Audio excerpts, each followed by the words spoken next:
el tema de salarios. Entonces lo que tenemos que tener claro, básicamente, diríamos como esencia, ¿qué constituye salario y qué no constituye salario?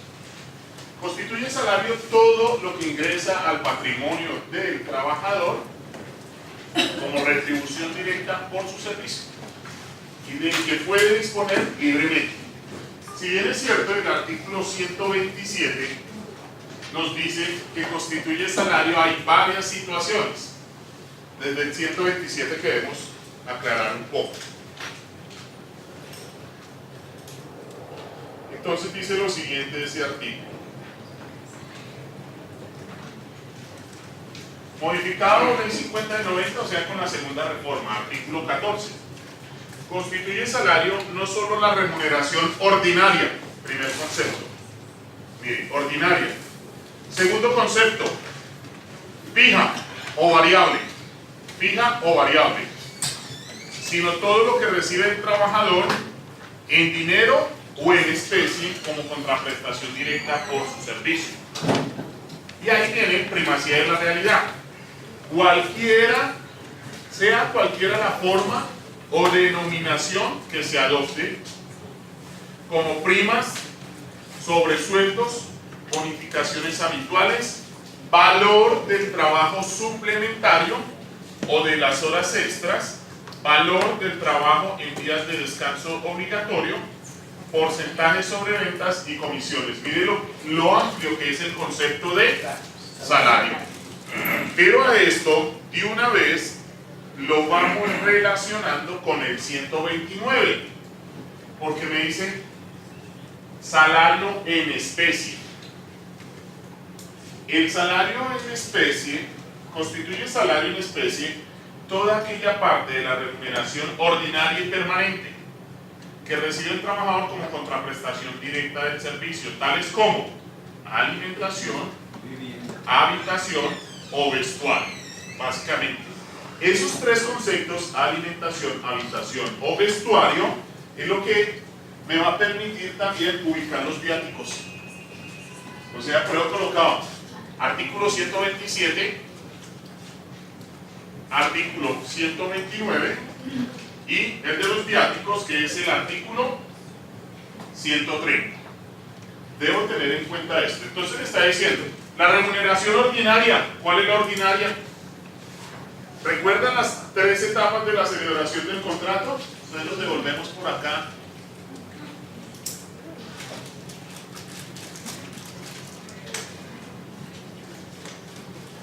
Acá, básicamente.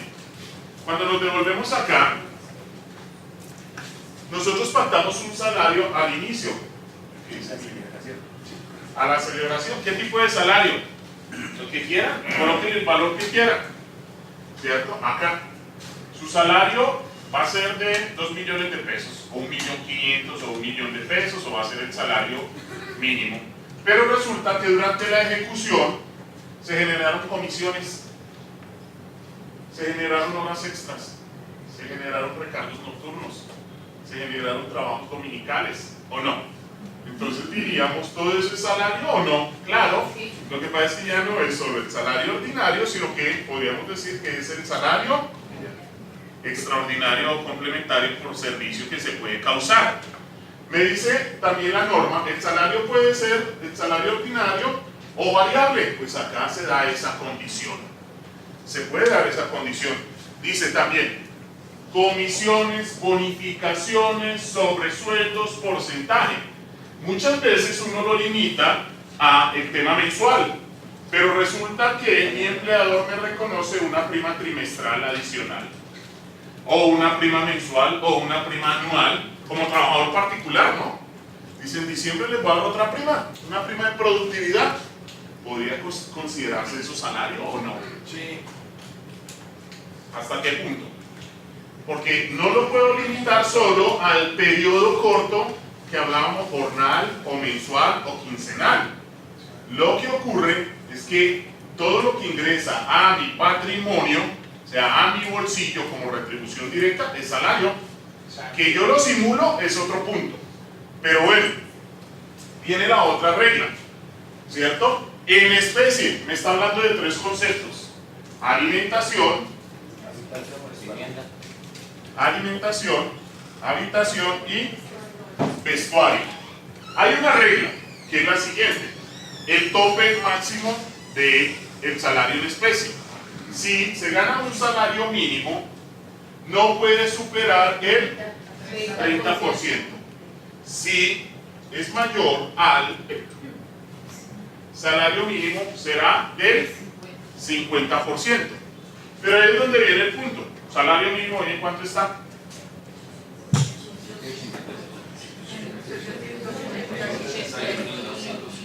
Saquémosle ese 30%. Saquémosle el 30%. Básicamente. Entonces estamos diciendo que el salario mínimo hoy está en, hagamos acá el paréntesis,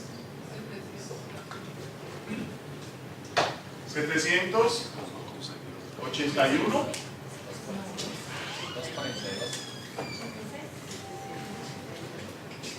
Valor exacto, ¿qué es el valor exacto? 242, ¿te parece?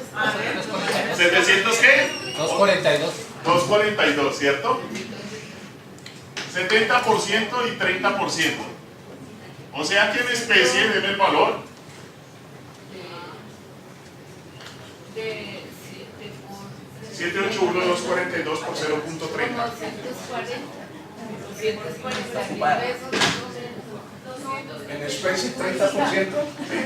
¿Cuánto, doctora? 234.000. 372. Esto es el tope máximo.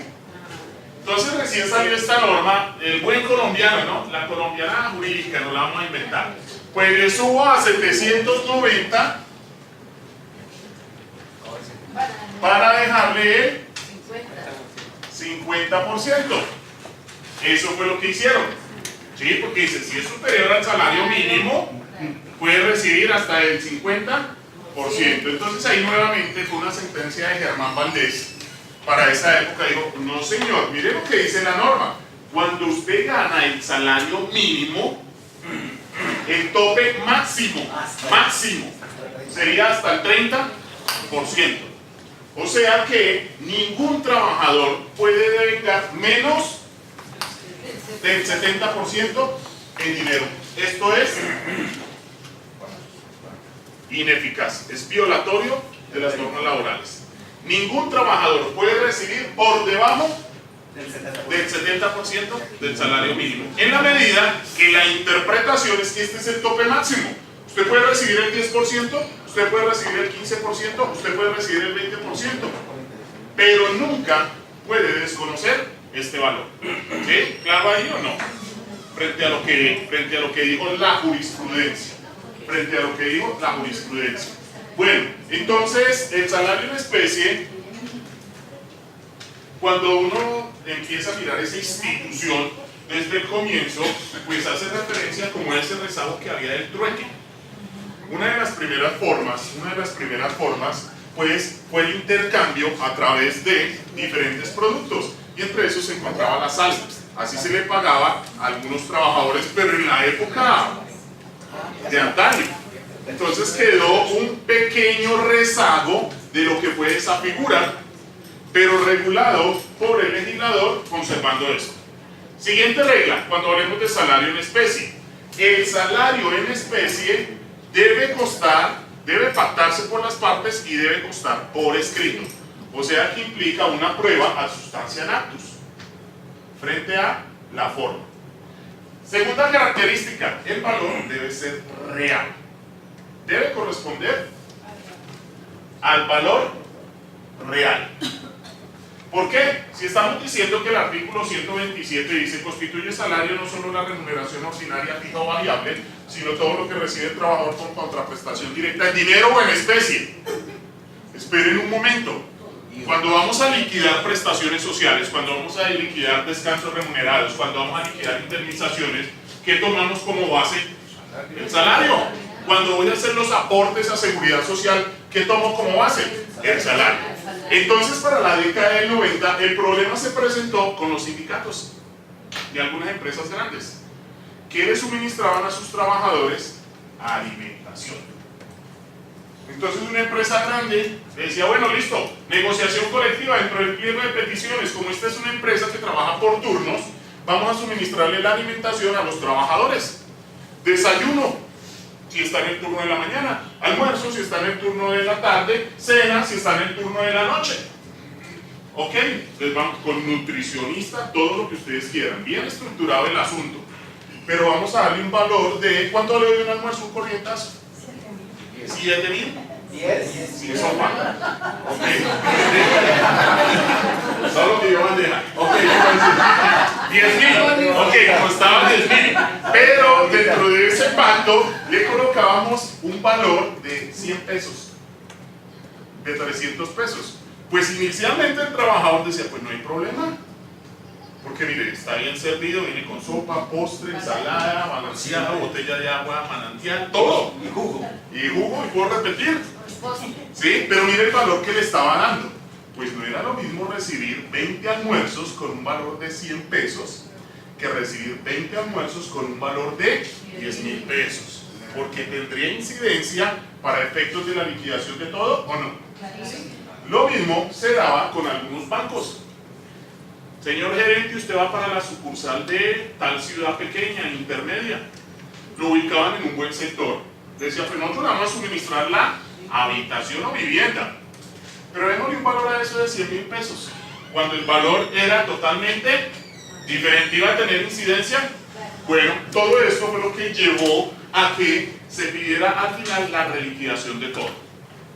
Lo que tiene 3 años no hay problema, porque de ahí hablamos de la prescripción, pero el tema era con los aportes a seguridad social, y ahí era donde se generaba un gran inconveniente. Entonces, frente al salario en especie, la regla que voy a tener en cuenta es, el porcentaje es máximo el 30%, nadie puede estar por debajo del 70% del salario mínimo.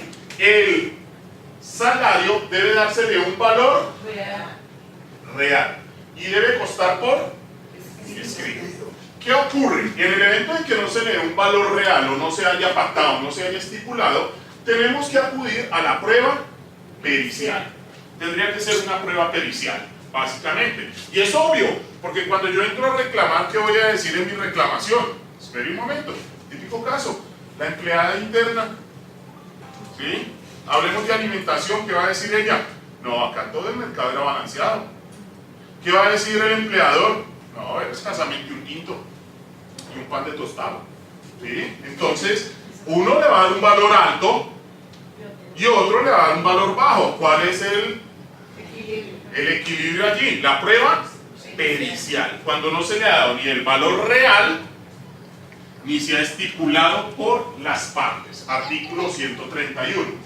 Pero ya que estamos hablando del salario en especie, estamos diciendo que corresponde a alimentación, habitación y vivienda. ¿Será que eso se relaciona con los viáticos? Pues los viáticos constituyen 4 conceptos. 4 conceptos vamos a tener en viáticos, ¿cierto? 1, transporte. Es lo primero, ¿o no? 2, gastos de representación. 3, manutención, dice el artículo. Manutención y alojamiento.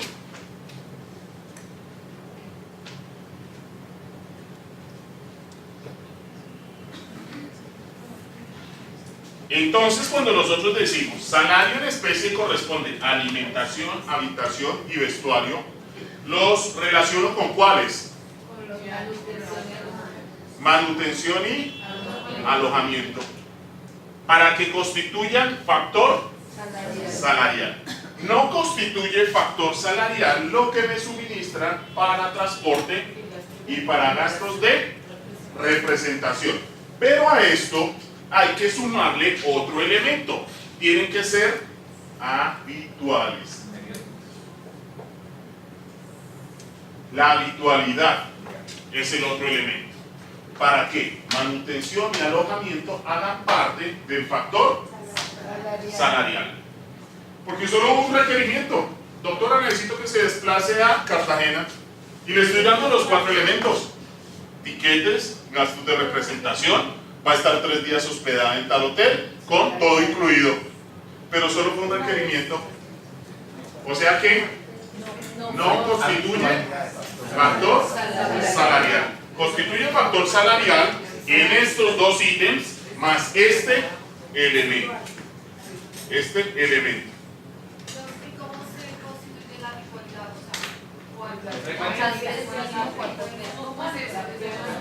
No lo puedo someter al mes, es que cada caso tendría que analizarlo en particular.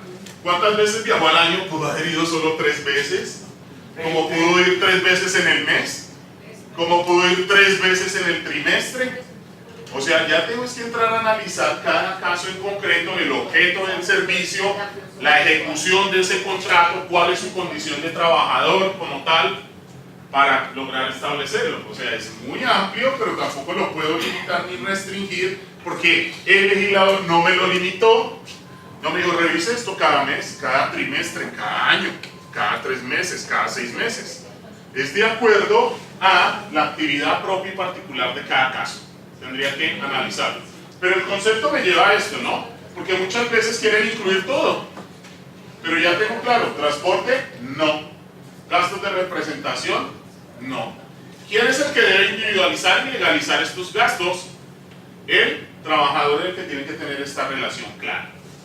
Manutención y alojamiento. Y que sea de carácter habitual. Artículo 130. 129 salario en especie. Viáticos 130. ¿Sí? Viáticos 130. Básicamente. Bueno, ahora, ¿qué más ocurre con el tema de el salario en especie? El salario o la desalarización de este 128 no puede superar el 40% de sus ingresos. No puede superar el 40% de sus ingresos. Entonces el artículo 128 terminó confundiendo un poco el tema, porque ese 128, que fue modificado por el artículo 15 de la ley 50 del 91, no constituye el salario, las sumas ocasionales o que por mera liberalidad recibe el trabajador del empleado. Hasta ahí no hay problema, porque dice, fue un pago esporádico, fue solo un pago que hizo en el año 2017. Pero aparte de esto dice, como primas, bonificaciones, gratificaciones ocasionales, participación en utilidades, excedentes de la empresa de economía solidaria y lo que recibe el trabajador en dinero o en especie, no para su beneficio ni para enriquecer su patrimonio, sino para desempeñar a cabalidad sus funciones. Como gastos de representación, ahí implícitamente me está excluyendo esa parte de viáticos. Medios de transporte, me lo está excluyendo nuevamente del 131, vea. Elementos de trabajo u otros semejantes. Punto. Tampoco las prestaciones sociales de que tratan los títulos tales y tales. Eso es indiscutible, no hay problema. Ni los beneficios o auxilios habituales ocasionales acordados convencional o contractualmente u otorgados en forma extralegal. Ahí fue donde generó el lío. Porque me está diciendo en el 127, constituye salario todo lo que se hace o todo lo que recibe el trabajador en dinero o en especie de manera habitual, como contraprestación directa. Pero el 128 dice, pero también pueden pactar pagos habituales permanentes que no constituyen factor salarial, como primas o sobresueldos, y acá me dice que sí. Entonces, en vez de aclarar, lo que hizo fue un poco confundir el concepto. Pero la regla realmente implica que las partes estipulen por escrito qué factores no constituyen factor salarial. Debe constar, o sea, nuevamente es una prueba ad substantiam actus. Y es lo que suele uno revisar cuando hablamos de las convenciones colectivas, pocas que quedan, pero ahí está, ¿o no? Prima de pescado, prima de Semana Santa, prima de matrimonio, no constituye factor salarial. Es lo primero que hace uno en la negociación. Sí, pero no constituye factor salarial. Debe constar por escrito. Ahora, ¿qué ocurre si lo pactamos, si lo convenimos de manera verbal? Si lo convenimos de manera verbal. una prima o una bonificación de éxito, por ejemplo, ¿cierto? Y el empleador después podría excepcionar que no es factor salarial de acuerdo al artículo 128. Y el trabajador dice, de acuerdo al 127, sí. ¿Cómo lo resuelvo? Lo resuelvo desde los principios. Indubio pro operario. Toda duda se resuelve en favor del trabajador. Y ustedes vieron el lío que se dio, sobre todo en el sector petrolero en su momento, cuando se subcontrataba, porque una de las condiciones era que se mantuviera más o menos el mismo ingreso, tanto para los trabajadores de Ecopetrol como para los trabajadores contratistas. Y obviamente, ¿por qué se dan estas figuras o por qué se juega con el salario? ¿Por qué se trata de simular? Este es otro de los aspectos. ¿Por qué se trata de afectar el tema salarial? Por la carga que me va a representar hacer aportes al sistema de seguridad social y la carga prestacional. ¿Cuánto me vale un trabajador hoy?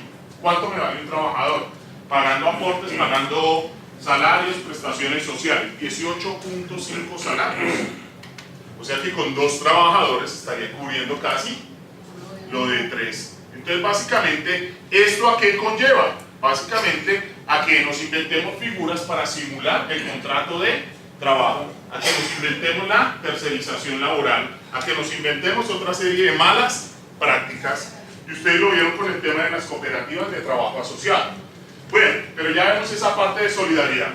Entonces los elementos son muchos, es lo que debo tener en cuenta. No es solo lo que pactea al momento de celebrar el contrato. ¿Qué más dice la norma? Si el salario ha tenido variación en uno de los 3 últimos meses o en los 3 últimos meses, promédielo para liquidar las prestaciones sociales. Para liquidar prestaciones sociales. Entonces de acá, tengo claro el 127, tengo claro el 128, ¿con qué característica? Que debe costar por Escrito. escrito. Es totalmente válido y piensen ahí en las convenciones colectivas. Es el típico ejemplo.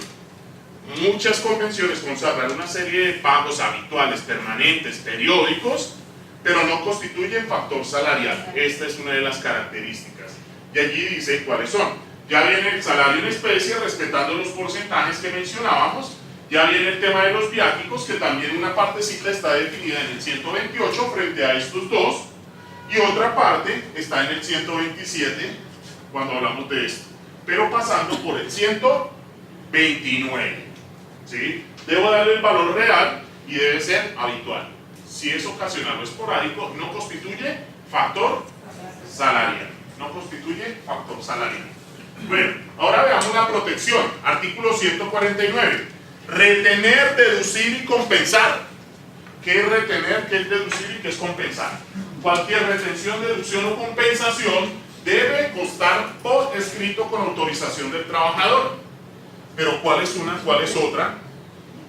No, acá casi que devuelve el filólogo como abogado. Porque ¿qué es retener? ¿Qué es deducir? ¿Qué es compensar? ¿Cómo lo diferencio? Retener sería cuando el trabajador que autoriza que se le descuente para cooperativas o para ese sería deducción. Esa es deducción. Es que miren que son 3 conceptos. Voy a poner los ejemplos. Esa es deducción. Sí. Básicamente, ¿cierto? Le voy a prestar para pagar su posgrado y le voy a ir descontando mensualmente. En el evento en que termine el contrato, su liquidación hará pago. Caso 1. Doctora, este es su computador, este es su celular de trabajo de la compañía, ¿cierto? Tiene un valor de tanto. Al finalizar el contrato, me lo debe devolver. O si no le cubre el valor. Tercer caso. Doctora, dejó dañar el celular. ¿Sí? Me lo cubre. ¿Qué es retener? ¿Qué es deducir? ¿Qué es compensar? Caso 1. Préstamo en la universidad. Jurídicamente, ¿qué es compensar, doctores? Jurídicamente, para los abogados. Una deuda con una creencia. Usar cuentas en un lenguaje sencillo. O sea que acá, ¿qué estamos haciendo? Le presté para la universidad, que es contable, pero terminamos el contrato al mes y hago la liquidación. Y le digo, arrojó tanto, me debe tanto. ¿Ahí qué hice? Deduje, Compensar. compensé o retuve. Compensó. Compensación. Yo soy acreedor, usted es acreedor, hacemos cruce de cuentas. ¿Sí? En este caso, le pago la liquidación hasta que me entregue el equipo. Ah, retener. Hasta le retengo su pago hasta que me devuelva el equipo. ¿O no? Dañé el equipo, me va a cobrar el arreglo. ¿Sí? Entonces, cualquiera de esas figuras debe estar autorizada por escrito por el trabajador. Es así de simple. Y no sobre la marcha ni al final. Entonces volvemos a mi famoso cuadrito. ¿Sí? Muchas veces lo hacen desde acá. Pero resulta que todo se dio acá. Son situaciones diferentes. Me están haciendo firmar documentos en blanco acá, sin ningún tipo de instrucción. Ahí se está vulnerando el derecho del trabajador, porque por cada una de las situaciones de manera particular debe haber pacto entre las partes y no abusar de esa posición dominante del empleador. Y es la forma como lo protege. Ok, si yo le retengo, le deduzco, compenso cualquier suma sin que me dé la autorización, ¿cuál sería el efecto jurídico? La no existencia de... Pues pasaría, si esa es la terminación del contrato, quedaría inmerso en el artículo 65. Un día de salario por cada día de mora, ¿o no? Claro, porque es que dice el artículo 65, si a la terminación del contrato de trabajo se le debe salarios y prestaciones sociales, se generará un día de salario por cada día de retraso o mora, hasta por 24 meses, y no aplica esa excepción si se gana el salario mínimo, dice esa norma. Entonces, eventualmente, si desconozco el 149, podría quedar inmerso en el 65 del Código Sustantivo del Trabajo. Esa sería la otra situación. Contrario sensu, diferente es el embargo. ¿Por qué? Porque el embargo, ¿qué es? Una orden judicial. Es una medida cautelar ordenada por un juez. No entro a discutirlo, entro a ejecutarlo. Y es totalmente diferente frente a la protección al salario. ¿Qué es lo que ocurre? Pues que ahí sí la norma habla de protecciones especiales. Entonces, por favor, recuerden, doctores, protección al salario, artículo 149, debe mediar la autorización del trabajador. Embargos. Los embargos los encontramos en el artículo 154 a 156. Dice inicialmente, el salario mínimo no es embargable. Esa es la regla general. Garantícele el ingreso mínimo al trabajador. Le puedo ordenar el embargo como operador judicial de una quinta parte de lo que exceda el salario mínimo, por obligaciones de otra naturaleza.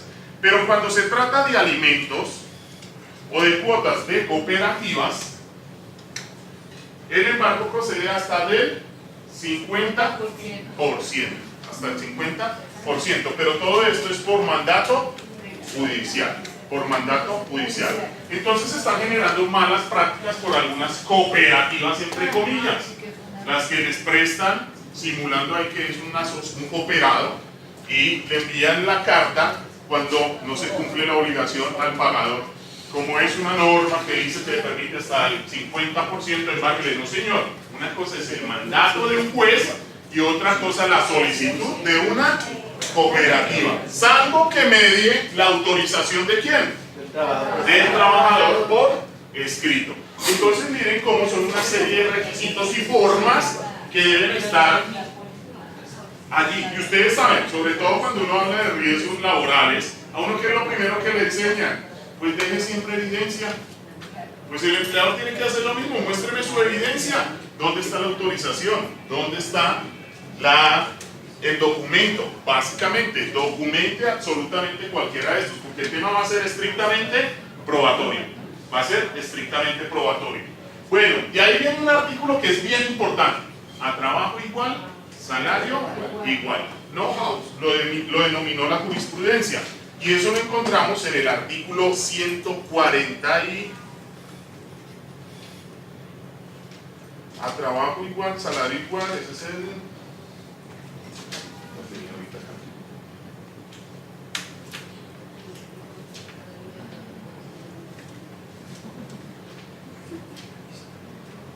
143, modificado por la ley 1496 de 2011. La Corte ha venido desarrollando una jurisprudencia bien interesante relacionada con este artículo. A trabajo igual, salario igual. Básicamente, ¿qué ha dicho la Corte? A trabajo igual desempeñado en puesto, jornada y condiciones de eficiencia también iguales. Debe corresponder salario igual, comprendiendo en este todos los elementos a que se refiere el artículo 127. Acá, robándonos uno de los conceptos del derecho penal, sería, ¿cuál es el verbo rector? Eficiencia. Eficiencia, básicamente. ¿Qué ocurrió? Sí, una de las sentencias que se da con un evaluador de inmuebles en Medellín.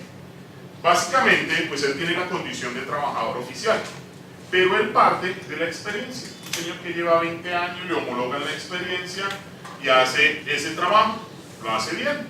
Pero llega una persona profesional con título, especialización, maestría incluso, y le dan mayor valor a su salario, supuestamente por su formación. Cuando la Corte entra a revisar el caso, dice, no señores, a trabajo igual, salario igual. ¿Cuánto hace usted? ¿Cuánto hace usted? No puede haber ese tipo de discriminación por formación académica, porque usted puede tener la formación académica más alta, pero no es igual de eficiente. A trabajo igual, salario igual. Y así entró a condenar, tanto en el sector bancario como en este caso, ¿sí? Donde entra a hacer válido este artículo. Pero viene lo más importante de ese artículo, la presunción. O sea, la presunción la debe desvirtuar el empleador. Numeral 2 de ese artículo. No pueden establecerse diferencias en el salario por razón de edad, género, sexo, nacionalidad, raza, religión, opinión política o actividades sindicales. 3. Todo trato diferenciado en materia salarial o de remuneración se presumirá injustificado hasta tanto el empleado demuestre factores objetivos de diferenciación. O sea que la carga de la prueba de quién es del empleador. Pero ¿cómo hacemos eficiente o eficaz esta norma probatoriamente? Pues debo tener siempre un par para compararlo.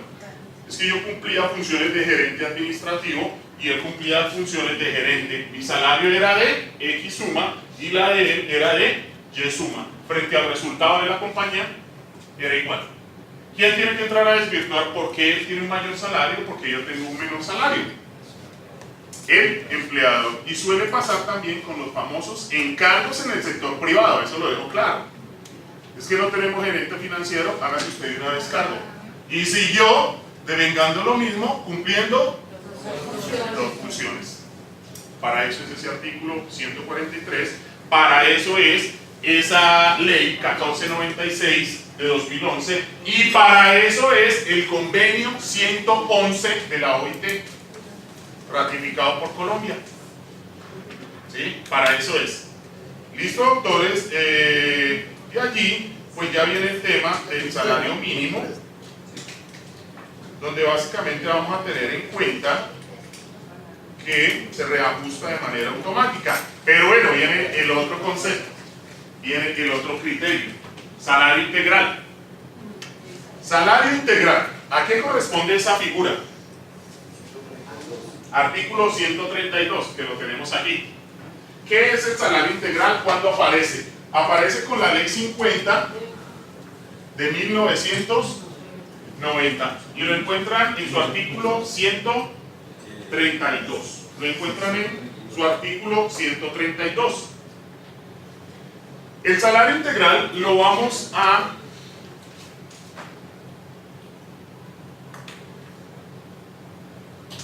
entender con dos componentes. Uno, la parte que retribuye su servicio, la remuneración por su servicio, que sería esta. Pero ¿qué ocurre? Va a tener un segundo componente que hace referencia al pago anticipado de sus prestaciones sociales, o sea, auxilio de cesantías, prima de servicios. Se le va a pagar de manera anticipada, cáusese o no el recargo nocturno, se le va a pagar de manera anticipada el trabajo dominical, se le va a pagar de manera anticipada las horas extras, cáusese o no. Es una pequeña fracción que se le va a pagar de manera anticipada. Pero frente al salario integral, lo único que no se incluye es un descanso remunerado. Es lo único que va a liquidar al final, que corresponde a las vacaciones. Las vacaciones no se incluyeron dentro de ese salario integral. Entonces, ¿qué dice la norma? El salario integral no puede estar por debajo de ¿cuántos salarios mínimos mensuales? Que son 13, porque dice un salario de 10 salarios mínimos mensuales legales vigentes, más un factor prestacional del 30%. Pues son 13 salarios. ¿Qué es lo que ocurre? Que ese factor salarial, ¿cierto? Ese es de afuera. Estos serían los 3 salarios y los 10 serían este, ¿o no? ¿Cierto? 13 salarios. No puede estar por debajo. Pero entonces la pregunta que viene es, ¿y entonces cada año cuando se ajusta también hay que ajustar este? Porque a 1 de enero automáticamente sube el salario mínimo mensual legal vigente. Automáticamente sube también el salario integral. Porque si estamos diciendo que no puede estar por debajo de los 13 salarios mínimos mensuales legales vigentes, ¿se ajusta automáticamente? Pues ese fue un vacío que dejó la norma. ¿Y qué dijo la Corte? Usted no puede equipararle a un trabajador con salario integral a un trabajador con salario mínimo. Por ser un sistema positivo, el legislador solo ha ordenado ajustar de manera automática el salario mínimo. Este se hace por principios, pero no por norma. O sea, yo lo ajusto por principio, no por norma. No hay una norma que ordene reajustar los salarios por encima del mínimo. Se hace por principios del derecho del trabajo. ¿Y sobre cuánto paga entonces la seguridad? Ah, bueno, entonces ahí viene la pregunta. Cuando uno se devuelve, ¿cuál es el ingreso base de cotización? Cuando usted revisa la ley 100 del 93, dice el ingreso base de cotización debe tener en cuenta todos los factores incluidos en el artículo 127 del Código Sustantivo del Trabajo. Debo excluir el factor prestacional. ¿Por qué? Porque es que ese 30% que me está pagando, prima de servicios, no es factor salarial. Auxilio de cesantías, no es factor salarial. ¿Cierto? Pero ahí sí hay un pequeño inconveniente. Recargo nocturno no hace parte del 127, pero no tengo cómo individualizarlo acá. Trabajo dominical haría parte del 127, pero no tengo cómo individualizarlo acá. ¿Sí? Recargos nocturnos, igual, pero ese haría parte acá. Pero entonces era muy confuso, porque acá tiene ventajas y tiene desventajas. Porque le estoy pagando este monto, independiente que se causen o no las horas extras, que se causen los recargos nocturnos. Pero para efectos de la seguridad social se cotiza sobre el 70% de ese salario integral. Y para aplicar el artículo 64 del Código Sustantivo del Trabajo sería la otra pregunta. Si vamos a despedir a un trabajador sin justa causa, con un salario integral, con un contrato a término indefinido, que lleva un año trabajando, ¿cuál sería su indemnización? 70, sobre el 70%. Sobre el 70. 20 días sobre el 70%. Porque lo otro es el factor salarial. Entonces, así como se toma para el ingreso base de cotización sobre el 70, se toma también el factor salarial para efectos de la indemnización, básicamente. Entonces, viene el otro punto con inseguridad jurídica. Pactamos con la doctora hoy un salario de 18 millones de pesos. Y así lo pactamos. Y decimos, este es un salario integral. El contrato se celebró de manera verbal, lo pactamos de manera verbal, estamos de acuerdo de manera verbal. Empezamos a ejecutar el contrato. Al cabo del año, terminó el contrato. La doctora nos demanda como compañía diciendo, nunca se pactó por escrito. Ese era un salario ordinario. Me debe auxilio de cesantías, prima de servicios, vacaciones, todo lo que entra uno a reclamar. Entonces, ¿es válido o no es válido? Porque omitimos, perdón que tome la hoja, La formalidad. el escrito. Cuando ustedes revisan el artículo 132 dice que debe pactarse por las partes y constar por escrito. Entonces, ¿condenamos o no condenamos? Pues para su sorpresa, la jurisprudencia lo cambia. Dijo lo siguiente. Se presentó ese caso, efectivamente. Digo, esperen un momento, porque en materia laboral no hay tarifa legal de pruebas. Artículo 61. El juez puede formar su convencimiento por otros medios probatorios. Y si bien es cierto, acá se omitió suscribir un documento, no le resta eficacia al pacto de las partes según las demás pruebas. Y se basa en los testimonios, se basa en los interrogatorios de parte y se basa en los aportes a seguridad social. ¿Por qué? Porque durante el desarrollo del proceso, cuando se interrogó a la demandante, aceptó que se le cotizaba sobre el 70%.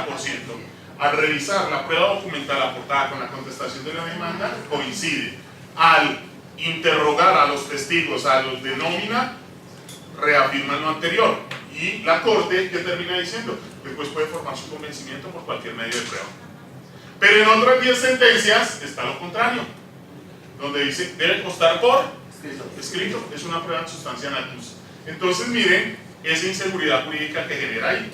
Pero para nosotros, ¿sí?, se debe pactar por las partes, debe constar por escrito y corresponde a 13 salarios mínimos mensuales legales vigentes. 10 como retribución y 30 el factor salarial, que equivaldría a otros 3, no puede estar por debajo. ¿Se tiene que reajustar automáticamente cada año? Por principios, más no por una norma que lo regule. Y ahí se quedó rezagado. Claro, ahí quedó rezagado porque vuelvo al contexto histórico. Mi código sustantivo del trabajo es de 1950 y el legislador omitió, cuando dio esta figura, incluir ese pequeño detalle.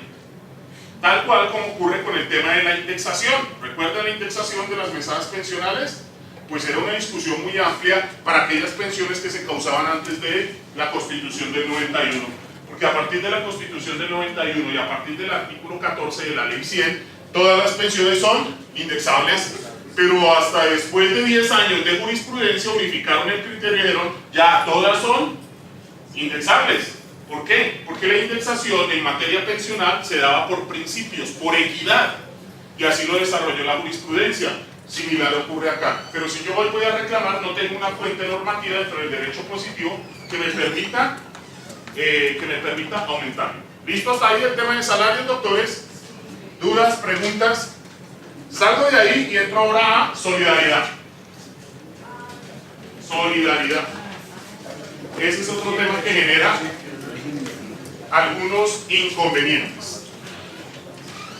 Pregunta, ¿se debe declarar renta sobre esos otros ingresos que no consideran como viáticos? Por ejemplo, el pago de transporte. Eso sí ya toca con un contador. No, idea, y sería irresponsable darle la respuesta respecto a eso. Eso ya es un tema contable. Ahí con la DIAN.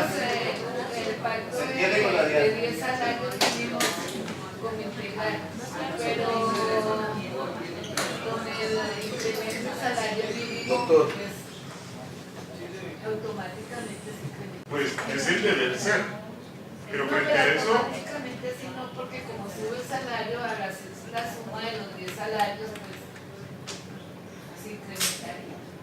pero ahí frente a eso no tenemos el artículo como tal que dice aumenta. Ah, ya. Una pregunta, doctor. Un caso que viene dando vueltas es sobre los taxistas.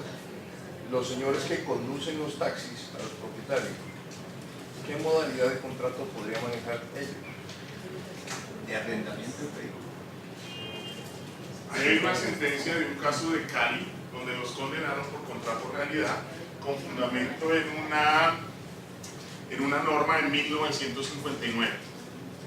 Ya le digo cuál es, creo que por acá la tengo. Y es particular esa sentencia. Porque hay una sentencia también donde hay un caso particular donde se condenó al dueño del taxi a pagarle todas las prestaciones de ley al chofer, o sea, al conductor. Obviamente que eso tiene que pagarse también con convenio con la empresa que respalda el taxi, Sí. pero la empresa se blinda de esa situación. Solidaridad. Pero hay una ley de 1959. ¿Sí? Si quieres, ahorita les envío la sentencia. Pero ahí la tengo porque me llamó la atención y se dio el caso en Cali. Condenó al dueño del taxi y condenó a la empresa transportadora. Es que esa Sí, sería pero es una normita por allá de esas escondidas de 1959. Pero se las envío, claro que sí, ahorita les envío el dato de esa sentencia, porque tendría que ponerme a buscarla, pero bueno. Bueno, vamos a hablar de la solidaridad. Primera regla, la solidaridad no la pactan las partes. La solidaridad en materia laboral es un efecto de la ley.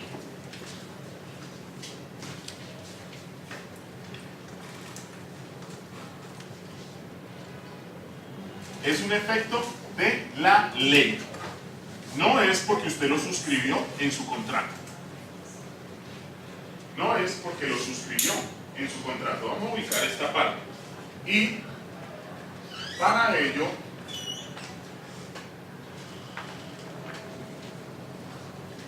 lo ubicaré acá. Lo vamos a ubicar acá. Representantes del empleador. A partir de ese artículo 32, dice quiénes son los representantes del empleador. Pues inicialmente uno diría que el contrato es bilateral, ¿cierto? Porque voy a ubicar de un lado al empleador y de otro lado voy a ubicar al trabajador. Pero aparece alguien acá en el centro, que es el que voy a denominar el representante del empleador. Pero también la norma me dijo quiénes son representantes del empleador. Aquellos que pueden obligar al empleador frente a sus trabajadores con su aquiescencia expresa o tácita. Y me dice, bueno, aquiescencia, ¿cómo así? Pues con su consentimiento, expreso o tácito. Usted puede obligar a este señor frente a los trabajadores. Pero de allí, dice este artículo, ¿quiénes son los representantes del empleador? Son representantes del empleador y como tales lo obligan frente a sus trabajadores, además de quienes tienen este carácter. 1, según la ley. 2, la convención. 3, el reglamento de trabajo. Las siguientes personas. Mire que me está hablando de 3 fuentes. Me está hablando de una fuente general y me está hablando de 2 fuentes particulares. Los que ejerzan funciones de dirección o administración. Este es un mandato legal. Quien ejerce cargos de dirección o administración, tales como directores, gerentes, administradores, síndicos o liquidadores. Obviamente estas figuras pues ya revaluadas. Mayordomos, capitanes de barco, y no somos como muy marinos acá, que ejercitan actos de representación con la aquiescencia expresa o tácita del empleador, o sea, el consentimiento. Y de los intermediarios, este es el que más vamos a utilizar, la intermediación laboral. ¿Por qué? Porque la solidaridad va a aparecer en quienes son intermediarios. Simples intermediarios, artículo 35, y miren que no ha sido modificado, está desde 1950 bajo ese contexto. Son simples intermediarios las personas que contratan servicios de otras para ejecutar trabajos en beneficio y por cuenta exclusiva de un empleador. Numeral 1 y numeral 2. Si ustedes analizan el numeral 1, lo voy a decir en un término muy coloquial, es un enganchador de trabajadores. O sea que va a estar para la primera etapa del contrato. O sea, ¿para qué? Para la celebración. Mientras que el que aparece en el numeral 2 va a estar para la ejecución. O sea, lo puedo tener solo en la etapa 1 o lo puedo tener en la etapa 1 y 2. Mire, ¿quién más? 2. Se consideran como simples intermediarios aun cuando aparezcan como empresarios independientes. Se consideran, es un efecto de ley, las personas que agrupan o coordinan los servicios de determinados trabajadores para la ejecución de trabajo en los cuales se utilicen locales, equipos, maquinarias, herramientas u otros elementos de un empleado para el beneficio de este y en actividades ordinarias, inherentes o conexas del mismo. 1950, piensen en las empresas de servicios temporales. 1990. Piensen en las cooperativas de trabajo asociado. Piensen en los famosos outsourcing. Eventualmente, ¿encajan o no? Mire todos los elementos que me está dando. Aunque parezcan como empresarios independientes, las cooperativas de trabajo asociado, las empresas de servicios temporales, los outsourcing, todas las figuras que se inventaban. El contratista independiente, mira, las personas que agrupan o coordinan los servicios de determinados trabajadores para la ejecución de trabajo en los cuales utilicen locales, equipos, maquinarias, herramientas u otros elementos de un empleado. Siguiente parte, para el beneficio de este y en actividades ordinarias, inherentes o conexas. Mire lo amplio que es esto. Ordinarias, inherentes o conexas. El mismo. ¿Lo amplió o no? Entonces, ojo, porque acá este articulito fue el que permitió que la Corte, a través de la jurisprudencia, empezara a establecer ¿para qué la solidaridad? ¿Para qué la solidaridad en lo práctico? Para establecer la responsabilidad de alguien en los pagos de los derechos del trabajador o no. Es básicamente para eso es la solidaridad. Mire lo que dice el numeral 3. Sálvese de esta responsabilidad haciendo lo siguiente. El que celebra el contrato de trabajo, obrando como simple intermediario, deberá declarar esta calidad y manifestar el nombre del empleador. Si no lo hiciere así, responderá solidariamente con el empleador de las obligaciones respectivas. Entonces ahí se refuerza la tesis que les estoy planteando. La solidaridad es por efecto legal, no por voluntad de las partes. Entonces el tema de vamos a contratar la construcción de este edificio, pero yo soy el dueño del terreno. La firma de ingenieros a la vez va a subcontratar con quien va a hacer la estructura, quien va a hacer los terminados, quien va a hacer la parte eléctrica. ¿Puede pasar? Está subcontratando, ¿sí? Y ellos a la vez pues con sus trabajadores. Pero el edificio que vamos a construir, ¿sí?, como dueño de la obra es de la universidad. Y efectivamente se nos accidenta uno de estos trabajadores, el que estaba haciendo la parte eléctrica. Se electrocuta. O bueno, no tan grave, dejémoslo en un 25-30% de PCL. No le dieron los elementos de protección, no se siguieron los protocolos o las 5 reglas de oro para trabajar en electricidad. Bueno, hay una responsabilidad. Responde el dueño de la obra, que es la universidad, solidariamente. Sí, todos. Caso 1. ¿Listo? Ahí está el primer caso, para entender la solidaridad. Caso 2, la universidad va a capacitar a todos los inspectores. En la Sergio Arboleda contrata con X firma. Y esa firma manda a un docente a que dé la capacitación. Y cuando está dando la capacitación, hay un cable que va para allá en la cámara, se tropieza, se va de luces, se va de cara, pérdida de capacidad laboral del 25%. ¿Hay solidaridad con la universidad? Sí. Como beneficiario del servicio, Sí. mire la diferencia: dueño de la obra, algo tangible; beneficiario del servicio, algo intangible. ¿O no? Entonces, si aplicamos la norma, acá no está, la de contratista independiente, pues ahí va a decir, no, acá no está el de contratista independiente, no, en esta diapositiva no está. Cuando ustedes revisan el de contratista independiente, ¿cuál es la regla para que haya solidaridad? Que es el 30 y... Para aplicarlo a mi caso. Entonces, caso 1, construcción del edificio. Caso 2, capacitación. ¿Sí? Hasta ahí vamos. Entonces, contratista independiente. Son contratistas independientes y por lo tanto verdaderos empleadores y no representantes ni intermediarios, las personas naturales o jurídicas que contraten la ejecución de una o varias obras. Para mi primer ejemplo, 36. una obra, 34, o la prestación de servicios en beneficio de terceros, algo intangible, por un precio determinado, asumiendo todos los riesgos para realizarlo con sus propios medios, con libertad y autonomía técnica y directiva. Punto. Hasta ahí encajan cualquiera de los dos casos que estoy planteando. Uno algo tangible, algo intangible.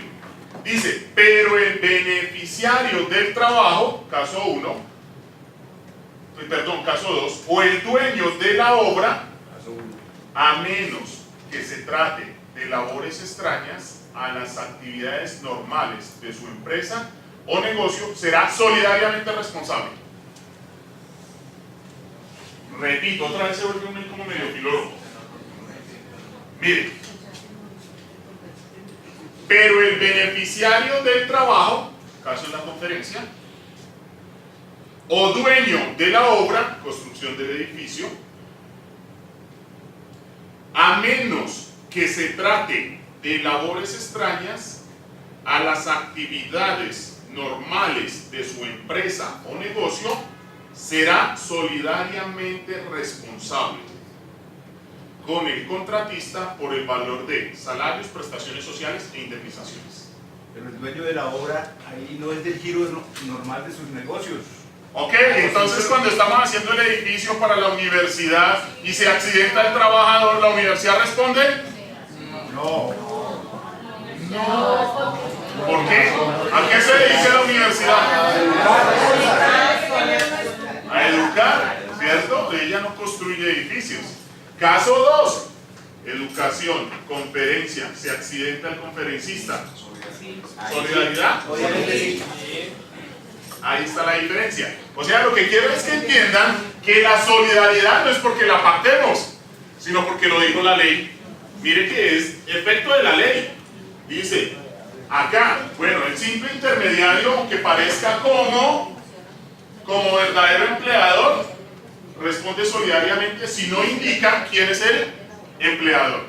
Y se aplica también en contratista independiente. Pero ¿cuál es la regla? Pues la norma no es clara, porque tiene que ser una actividad inherente, propia del giro y objeto social. Sí, ahí surge la solidaridad. Y miren que va un poquito más allá. Responderá por el valor de salarios, prestaciones sociales e indemnizaciones a que tenga derecho los trabajadores.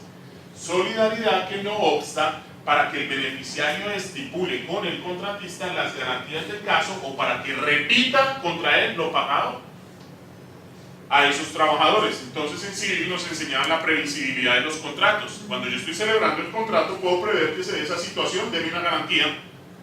Pero frente al trabajador no lo vamos a defraudar. Respondo solidariamente si la actividad es similar a lo que yo hago. Si no, se rompe la solidaridad. El beneficiario del trabajo o dueño de la obra también será solidariamente responsable en las condiciones fijadas en el inciso anterior de las obligaciones de los subcontratistas frente a sus trabajadores, aún en el caso que los contratistas no estén autorizados para contratar los servicios de subcontratista. Entonces es una cadenita. ¿Sí ven? Pero ¿cuál es el quid del asunto o el verbo rector, dirían los penalistas? Pues que su actividad sea similar o conexia. Y ahí surge la solidaridad. ¿Listo? Eso para el contratista independiente. Esa es una de las figuras de la solidaridad. La otra se va a dar acá, porque es clarísima, pero sobre todo a partir del numeral 3. No es porque yo lo pacte. Me está diciendo, el que celebra el contrato de trabajo obrando como simple intermediario deberá declarar esa calidad y manifestar el nombre de quien es el verdadero empleador. Si no lo hiciera así, responderá solidariamente con el empleado de las obligaciones efectuadas. Bueno, a partir de ahí, entonces diríamos, ¿esto en qué vino a encajar? Vino a encajar y tiene una pequeña debilidad. La solidaridad entre la empresa usuaria y las empresas de servicios temporales, ¿cierto? ¿Qué ocurre con el tema de las empresas de servicios temporales?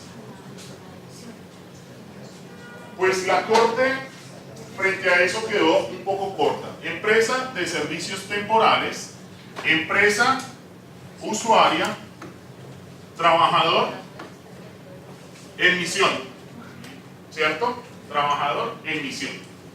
¿Qué me está diciendo frente a esta situación? Pues entre la empresa de servicios temporales y la usuaria siempre va a existir un vínculo civil o comercial, ¿cierto? ¿Para qué? Para que la empresa de servicios temporales le suministre un trabajador, pero con un objeto claro. Mire lo que ocurre. Pongámosle un oficio, pónganle al trabajador en misión. ¿Para qué vamos a mandar a este trabajador allí? Pues primero la ley 50 del 90 me dicen qué actividades lo puede utilizar. Va a ser de carácter temporal. Inicialmente por 6 meses, prorrogables por otros 6 meses. ¿Cierto? Eso está clarísimo. Entonces colóquenle un oficio, doctor. Técnico eléctrico. Técnico eléctrico. Entonces usted va a ir como técnico eléctrico. ¿Ok? Y lo enviamos por un precio determinado. Cuando llega donde la usuaria, se va a ejecutar para esa obra. Pero resulta que a la usuaria se le ocurrió decirle, aparte de ser técnico eléctrico, haga de plomero, como para distinguir bien el caso.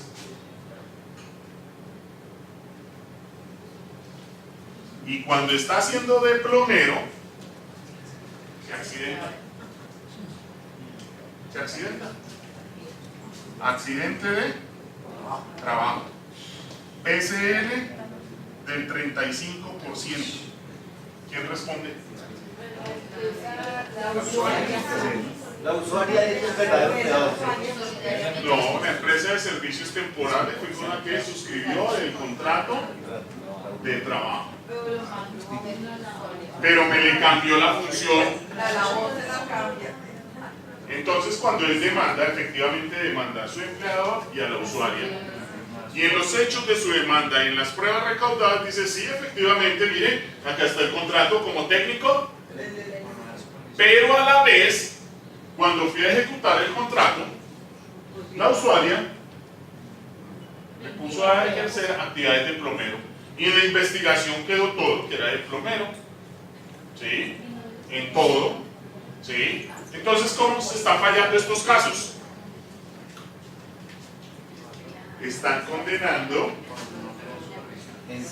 a la empresa de servicios temporales. ¿Bajo qué argumento? Pero les digo, la ley 50 quedó corta. Están diciendo, no señores, el verdadero empleador es la temporada. Quien se tiene que encargar de todo el sistema de seguridad y salud en el trabajo es el empleador. La usuaria no es empleadora. Entonces, responde la empresa de servicios temporales y después repite. Es una forma de evadir la responsabilidad y el abuso del derecho por parte de la empresa usuaria. Solo hay una sentencia que es del año 97 donde digo, espere un momento, porque acá lo que hay es una coexistencia de contratos. Contrato 1, contrato 2, bajo la primacía de la realidad. Sí, plomero. Nación de plomero o no. Dentro de esa lógica, ¿quién debería responder? La empresa usuaria, porque ya deja de ser usuaria del electricista y entra a ocupar el lugar El plomero, entonces hace las veces de empleador o no. Y la gran cantidad de sentencias dicen, no, porque el legislador en la ley 50 del 90 no dijo que había solidaridad. Entonces, para llegar a la solidaridad, si usted quiere en este problema jurídico, ¿qué debe ocurrir? Pues que se haya superado este plazo o que la empresa de servicios temporales no esté constituida legalmente, para que quede como simple intermediario. Hasta ahí va la jurisprudencia. O sea que tenemos que esperar un par de añitos para que ocurra lo que salió ahorita, para que digan, sí señores, acá hay una norma aplicable al caso, que corresponde a la figura de coexistencia de contratos. Y entonces viene ahí otra figura que uno debe manejar, que es la coexistencia y que es la concurrencia, que son dos cositas también que debo tener claras. ¿Cuándo hablo de coexistencia y cuándo hablo de concurrencia de contratos? Voy a borrar esto, para hablar de esa figura. Tengo una duda, discúlpame. Cuénteme. Si bueno, tú dices el ejemplo de que era electricista y lo contrataron de plomero o estaba haciendo actividades de plomero. Y si era electricista y fue a hacer actividades de electricista, entonces ahí como queda el tema de la solidaridad. Así es, ya responde porque no se salió del objeto para el cual fue contratado. Solo la... Es cuando se cambian las funciones, básicamente. O sea, es que se está usando. Primero, porque las empresas de servicios temporales no están teniendo el cuidado de definir cuál es la actividad. Y creo que ese sería uno de los salvaguardas de ello. Tener muy claro si él va de conductor, o va de mecánico, o va de latonero, o va de pintor, o va de qué. Ellos muchas veces lo colocan de una manera general, entonces eso también no ha permitido definir la responsabilidad acá. 2. Ley 50 del 90 no habló de solidaridad. Al no hablar de solidaridad, estoy reafirmando lo que dije al inicio: la solidaridad se deriva de la ley, no de la voluntad de las partes. 3. Si la empresa de servicios temporales termina siendo condenada, pues tendría que iniciar un nuevo proceso para entrar a demostrar la responsabilidad de la usuaria y repetir contra ella. Esa es la pequeña dificultad. Mientras que si se hablara de solidaridad, pues sería una de las formas donde el juez tiene la libertad de decir condeno acá. Porque hay que tener en cuenta que en el caso de un accidente o algo, quien está colocando el riesgo es la empresa usuaria. Obviamente la empresa de servicios temporales tendría que analizar las condiciones bajo las cuales va a estar el trabajador en temas de elementos de protección, de condiciones de salud. Claro, es que mire, doctora, Ley 50 de 1990, después Constitución Política de 1991, después Ley 100 del 93, después Decreto 1295 del 94, y ahí podemos seguir con la cantidad de normas. Entonces miren cómo esta norma termina quedando rezagada, porque fue antes de la misma Constitución, y ahí es donde aparecen las empresas de servicios temporales, ¿sí? Pero bueno, tiene que ajustarlo a la jurisprudencia. Yo solo he encontrado un caso y fue una sentencia del 97, 98, y ahí está, que hemos estado buscando algunas de ese tema, y solo hay una donde logró decir sí, acá surgió esa figura y fue novedosa en ese aspecto. Pero mi pregunta es: ¿qué diferencia hay entre coexistencia de contratos y concurrencia de contratos? La concurrencia de varios. Fuentes, de una vez miremoslas. Están en los primeros, en el 20 algo.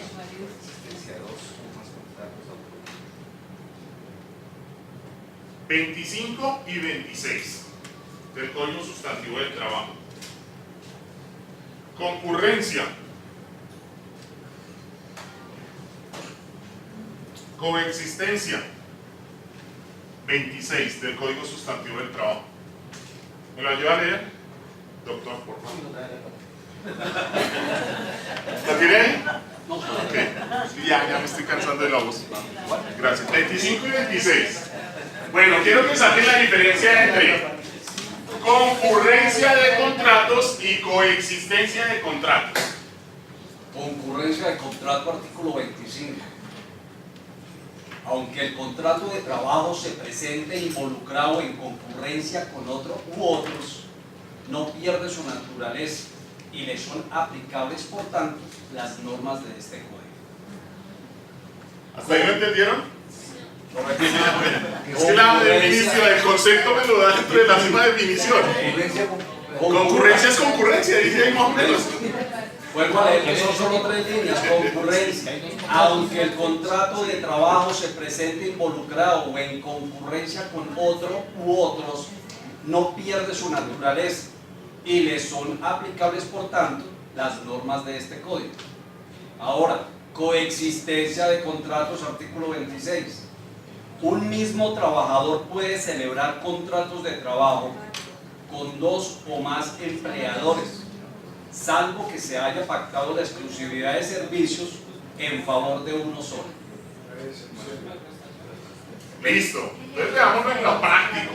Dígame, doctor. Doctor, frente a la coexistencia, ¿no ha habido alguna modificación en cuanto a la cláusula de exclusividad? Solo tiene validez durante la vigencia del contrato. Porque cuando uno revisa la norma 1950, cuando aparece, dice que no puede ejercer actividades similares o conexas después de 1 año. Entonces, ¿qué dijo la Corte desde esa perspectiva? Lo siento, esta es una libertad. Usted no puede coartar el derecho a prestar el servicio en la misma actividad u oficio o profesión, básicamente, pero eso sí lo declaró hace rato. Bueno, no nos confundimos, esto es básico. Coexistencia, el mismo trabajador con varios empleados, el típico caso del médico. Contrato 1, contrato 2, contrato 3, en la mañana trabaja con Clínica Marley, en la tarde con Fundadores y en la noche con Sanitas. ¿Sí? Eso es lo que llamamos coexistencia de contratos, coexistencia de prestaciones, coexistencia de aportes o no. Porque cuando voy a cotizar al sistema de seguridad social en salud, pensiones y riesgos laborales, ¿qué va a ocurrir? Pues el fondo de pensiones lo escogí, la EPS la escogí, pero en riesgos laborales lo escoge cada empleador, o sea que ahí parecería como si fuese una múltiple afiliación, pero pues al sistema que le interesa recibir los 10 millones distribuidos en 3 pagos. ¿Sí? Hasta ahí no hay lío.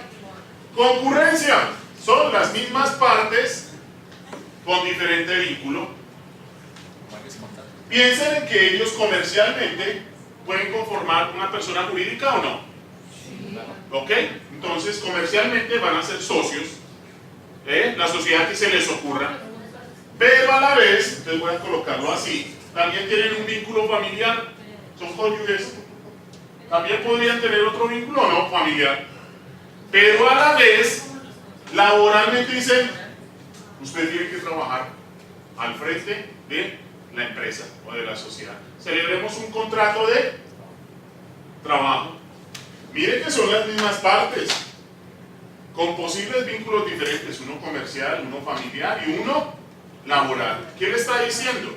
Aunque sean las mismas partes con diferentes vínculos, no me interesa lo demás. Su contrato de trabajo es autónomo y no se desnaturaliza por tener otros vínculos. Eso es lo que se denomina concurrencia de contratos y coexistencia de contratos. Artículo 25 y artículo 26 no han sido modificados, pero miren cómo la definición lo afecta. Incluso ahí hay una parte, doctor, que la cláusula de exclusividad, por favor la mira allá adelantico que está como en el 41, sí, 41, por ahí 42, 43, por ahí dice cláusula de no concurrencia. Entonces uno pensaría que la cláusula de no concurrencia, ¿dónde aplica? ¿Acá o acá? En coexistencia.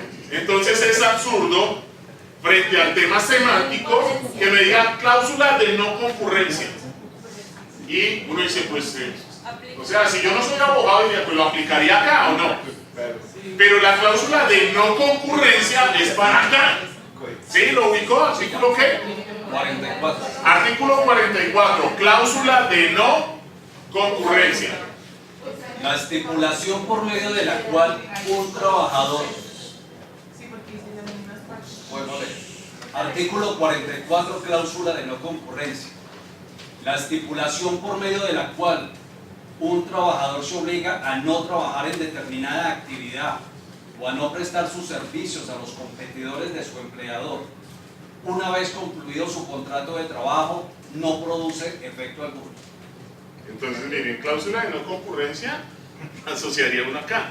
Pero realmente la cláusula de no concurrencia es lo que llamamos cláusula de exclusividad, que va acá. Sí, que va acá, artículo 44, artículo 26 y artículo 44, exclusividad con el 44.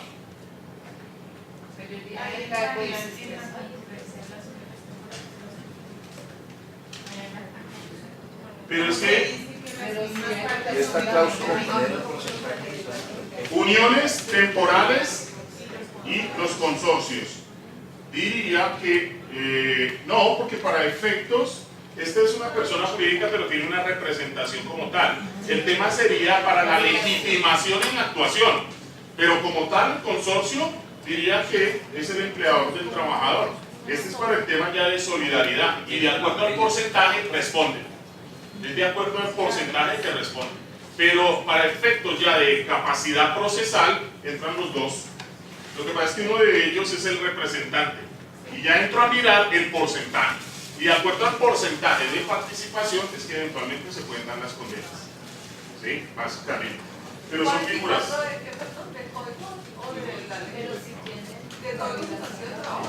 Pero para este, sí, 44 todos del Código Sustancial de Trabajo. ¿Listo, doctores? Entonces, la solidaridad diría, primero, vuelvo y lo aclaro, es por mandato de la ley, no es por voluntad de las partes. Se da cuando hablamos de contratista independiente como beneficiario del servicio o dueño de la obra. Entra a responder cuando es una actividad propia del giro normal de mis actividades, similar, anexa o conexa. No respondo cuando mi actividad es totalmente diferente. Respondo hasta por la subcontratación. Ahora viene el simple intermediario. Y el simple intermediario se ubica en la primera etapa del contrato o en la primera y en la segunda cuando se habla de la ejecución. Porque en el simple intermediario parecería como un contratista o un empleador autónomo. Bajo esos postulados surgió la solidaridad con las malas prácticas de la tercerización laboral que se empezaron a hacer. ¿A través de qué? De las cooperativas de trabajo asociado. Y fueron casi 2 décadas donde se proliferó y ustedes vieron todas esas disposiciones. ¿Qué era lo que ocurría inicialmente? Pues que no hacía aportes para fiscales, que no hacía aportes a seguridad social, que se daba la ilusión. Pues fue una manera que proliferó más de 3.000 cooperativas a nivel nacional. Frente a eso, pues no se habían tomado medidas, pero básicamente decíamos, la cooperativa de trabajo asociado implicaba que usted era un cooperado y era un autogestor.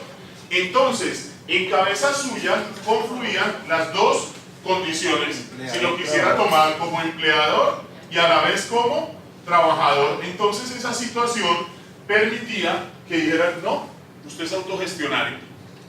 Pero llega el momento donde la Corte dice, espere un momento, porque si nos empezamos a dar cuenta, el beneficiario de ese servicio, que termina siendo una empresa X, pues lo que está haciendo es utilizar a una cooperativa de trabajo asociado para vincular o simular el contrato de trabajo. ¿Y será que me encaja acá o no? Porque cuando entramos a revisar, pues resulta que toda la actividad comercial de esta empresa se estaba haciendo de manera directa por sus trabajadores. Y de un momento a otro los meten a un salón, les dan por terminado el contrato, por mutuo acuerdo les dan una pequeña bonificación y les dicen, pasen a la cooperativa de trabajo asociado, donde ya no voy a hablar de salario, sino que voy a hablar de compensaciones.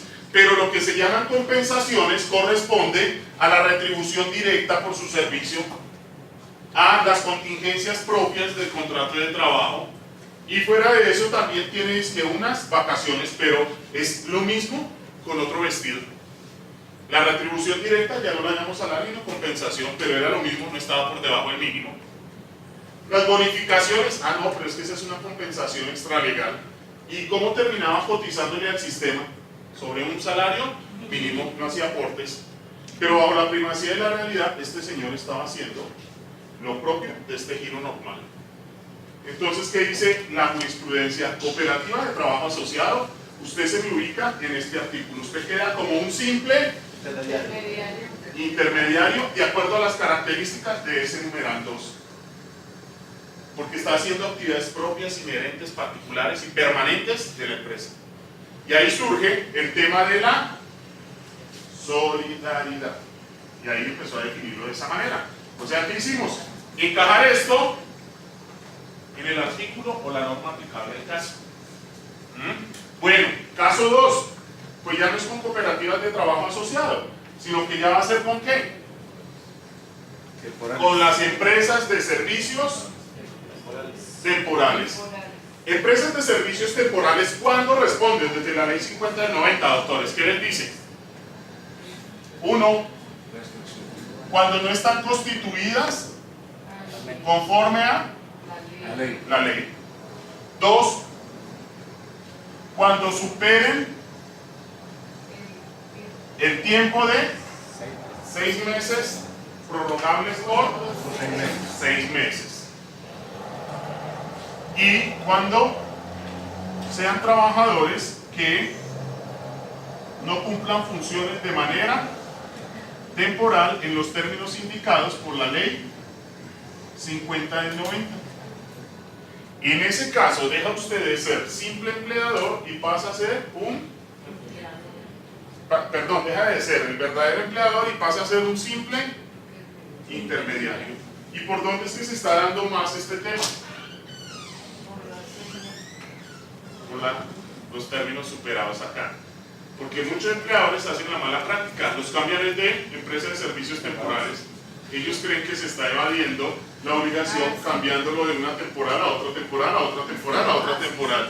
Y hacen un carrusel de temporales y el trabajador lleva 10 años. Los están condenando y está clarísima la regla desde este artículo. Bueno, siguiente artículo, donde surge la solidaridad, artículo 36. Son solidariamente responsables de todas las obligaciones que emanan del contrato de trabajo las sociedades de personas. ¿Recuerdan que nosotros tenemos sociedades de personas y sociedades de capital? Acá está el típico ejemplo. Y sus miembros, y estos entre sí en relación con el objeto social. Y solo hasta el límite de la responsabilidad de cada socio, o sea, de los aportes. Los condueños o comuneros de una misma empresa entre sí, mientras permanezcan en indivisión. Entonces alguien me hacía ahorita una pregunta del famoso caso de las copropiedades, propiedad horizontal, ¿cierto? El trabajador que está en la portería lo denominan conserje, lo denominan vigilante, lo denominan X o Y, guarda, turnos de 24 por 24, etcétera, etcétera. Y fuera de eso le dicen contrato de prestación de servicios. ¿Sí? No verifican afiliación a seguridad social, no verifican aportes, no verifican absolutamente nada. ¿Será que encaja acá? Con cada una de las copropiedades, independiente que el apartamento, que el edificio tenga penthouse, apartamentos de un área mayor, apartaestudios, apartamentos de 3 habitaciones, de 2, de 1, no me interesa. La solidaridad surge acá, mire, con dueños o comuneros. Entrarían a responder como persona jurídica y solidariamente como copropietarios. ¿Cuál sería la modalidad de contratación? Tendrían que entrar a revisar contrato de trabajo pero respetando la jornada, o una empresa debidamente constituida. Lo que pasa es que suben los costos. Sí, y ahí como 300.000 pesos, ya es mejor hacerles contrato término fijo, un año. Un año ya con la asamblea lo cambian de la compañía de vigilancia y están verificando. Es que depende de qué tan grande sea la copropiedad. En algún momento tuve un caso en un apartamento chapinero y a la señora le debían casi 80 millones de pesos. Puso en conocimiento fue un propietario. Acabo de comprar el apartamento y me la quemé entero. Es algo que no ha resuelto la asamblea. Y ahora me toca a mí entrar también con todo. A ver cómo le respondemos o a ver quién entrega un apartamento a la señora. ¿Y esa figura cómo se llama? Sustitución patronal. Yo vendo hoy mi inmueble, ahí queda el problema. Quien lo compra de buena fe, paga y después repite. No podemos defraudar al trabajador. Entonces se da la figura de la sustitución patronal, el cambio de un empleado por cualquier razón, mientras permanezca el objeto y la causa. Bueno, doctores, entonces básicamente, miren que la primacía de la realidad aplica en todas las figuras. Uno no solo se puede limitar cuando se simula el contrato. La primacía de la realidad se da frente al salario, la primacía de la realidad se da frente a la contratación, la primacía de la realidad se da frente a cualquiera de las situaciones reguladas en el Código Sustantivo del Trabajo. Y para eso es muy importante tener en cuenta el artículo 13, el artículo 14 y el artículo 41. Los derechos consagrados en el Código Sustantivo del Trabajo son norma mínima, son de orden público, son irrenunciables. Todo lo que se parte vulnerando esas normas no nace a la vida jurídica, es totalmente ineficaz. Es totalmente ineficaz. Bueno, preguntas de solidaridad. Entonces acá está el tema de la responsabilidad, las partes del contrato. Periodo de prueba. El periodo de prueba es la etapa inicial de algunos contratos. De algunos contratos, no de todos. El periodo de prueba tiene las siguientes características. Lo pactan las partes, debe constar por escrito. Inicialmente tiene un término de duración máxima de 2 meses, pero si es un contrato a término fijo inferior a 1 año, no puede superar la quinta parte. El periodo de prueba también tiene una presunción. O sea, una excepción a que se suscriba, y es el de las empleadas del servicio doméstico. Se presume que los primeros 15 días corresponden al periodo de prueba.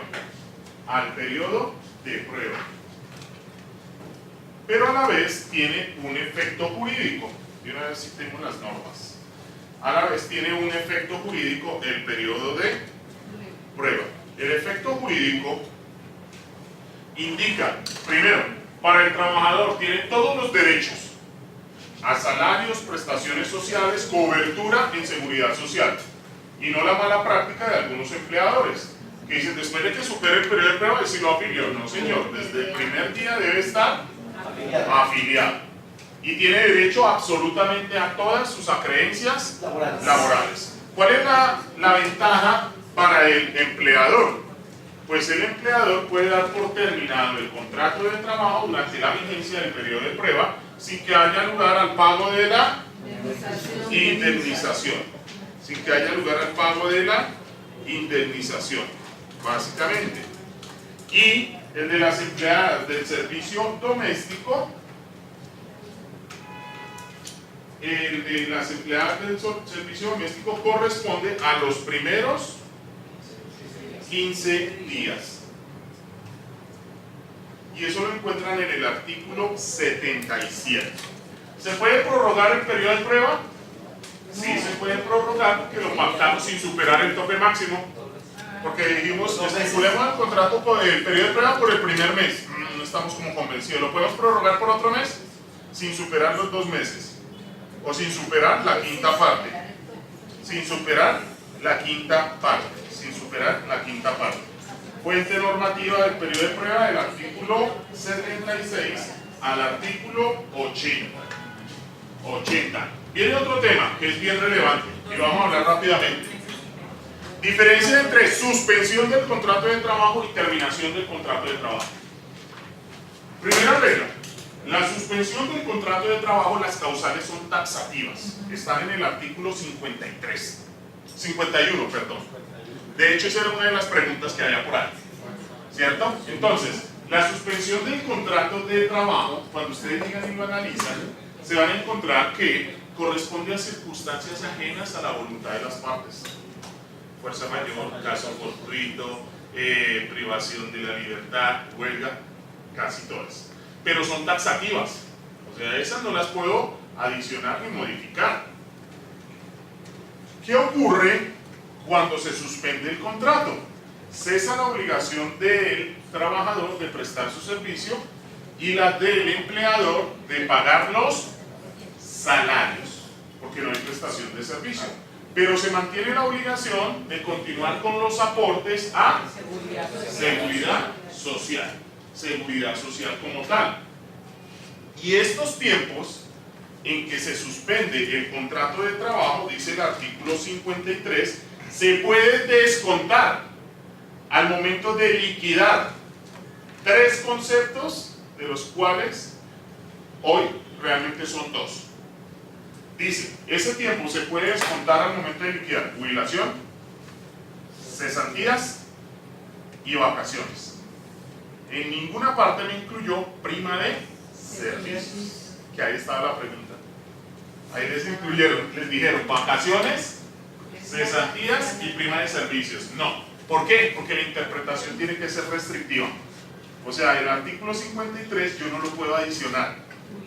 Y la norma es clara. Le está diciendo, descuente esto de jubilación que ya no hay. Porque esa prestación se trasladó al sistema de seguridad social, ¿cierto? Cesantías, sí, porque está a cargo del empleador. Vacaciones, sí, porque está a cargo del empleador. Pero en ninguna parte el legislador determinó que se incluyera esto, ¿sí? Entonces dice, durante el periodo de las suspensiones contempladas en el artículo 51, se interrumpe para el trabajador la obligación de prestar el servicio prometido y para el empleador la de pagar los salarios de esos lapsos. Pero durante la suspensión corren a cargo del empleador, además de la obligación ya surgida con anterioridad, las que correspondan por muerte o por enfermedad de los trabajadores, o sea, aportes. Estos periodos de suspensión pueden descontarse por el empleador para liquidar vacaciones, cesantías y jubilación. No le puedo adicionar otros conceptos. O sea, tengo en cuenta esos 3, de los cuales ya no aplico el tercero, porque jubilación ya no aplica. Y de hecho, la jubilación también es absurda, porque ¿cuándo tenía usted derecho a la jubilación? Pues cuando ya estaba por fuera del contrato, ¿o no? Porque era la pensión que estaba a cargo del empleador. Entonces, ¿cómo voy a descontar la suspensión del contrato si la jubilación me la reconocen para terminar el contrato o no? Pues viendo el contexto, ¿sí? Pues yo estaba jubilado y seguía trabajando. No, señor, usted estaba ya jubilado. Entonces, ¿cómo lo iba a descontar? ¿Sí? Salvo que lo entienda en el contexto de que ese tiempo pues ya no me hace los 20 años, pero sí eventual para reconocer la prestación de jubilación, pero sí en el contexto de la norma dice puedes contarlo para esto, para esto, para esto, pero pues tendría que ir uno a la finalidad de, porque en esa época reconocía la pensión con 20 años de servicio, pero si se suspendió 6 meses, 3 meses, 2 meses durante toda la vigencia del contrato, pues tendría que, eventualmente esa sería la interpretación. Entonces miren, doctores, como hay una serie de normas que uno encuentra allí y que efectivamente tiene que saberlas contextualizar desde lo que veníamos hablando. Constitución del 91, Decreto 2351 para las instituciones, Ley 50 y Ley 789. 89 como tal. Se acabó el tiempo, doctores, de la sesión de la mañana.